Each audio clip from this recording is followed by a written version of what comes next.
барлық үйлерде ең көп кездесетін проблемалардың бірі су ағатын шүмектің астына қойылатын ыдыстан су ақпай қалады. Ой, мне негізі кейбір сөздерді орысша қолдана бергеніміз дұрыс.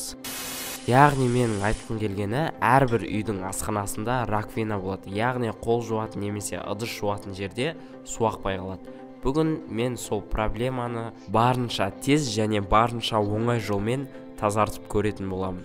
Раковинадан су ақпай қалса, әдетте біз бірден раковинаның астын ашамыз да құбырларды шашып, қайттан жинай алмай отырамыз.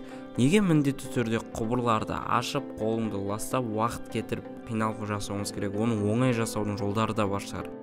Енді біз бітелген раковинамыздың ішіне порошок салу арқылы оны тазалап көретін боламыз. Яғни кез келген үйде кездесетін киім жууға арналған порошокты осы раковинаның су ағатын жеріне шашамыз, және де сыртында да ішіне де біраз порошок түсу керек. Бұл порошок біздің раковинамызда бітеліп қалған, яғни құбырлардың арасындағы кірлердің барлығын ертіп ағызатын болады. Оған жай ғана порошоктың күші жетпейді. Сондықтан да біз газға су қайнатып, яғни көп мөлшерде ыстық су дайындап аламыз. Ол барынша қайнау керек. Сосын біз қайнаған суды осы раковинаның ішіне құятын боламыз. Менде 2 раковинада бітелген, сондықтан екеуіне 2 бөліп қойдым.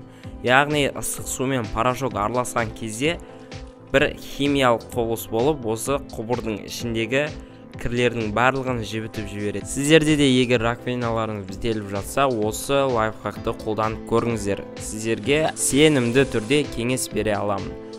Видео ұнаса каналға тіркеліп лайк басып кетіңіздер, және де қандай видео шыққанын қаласаңыздар комментарийға жазып кетіңіздер. Келесі видеода кездескенше сау болыңыздар достар.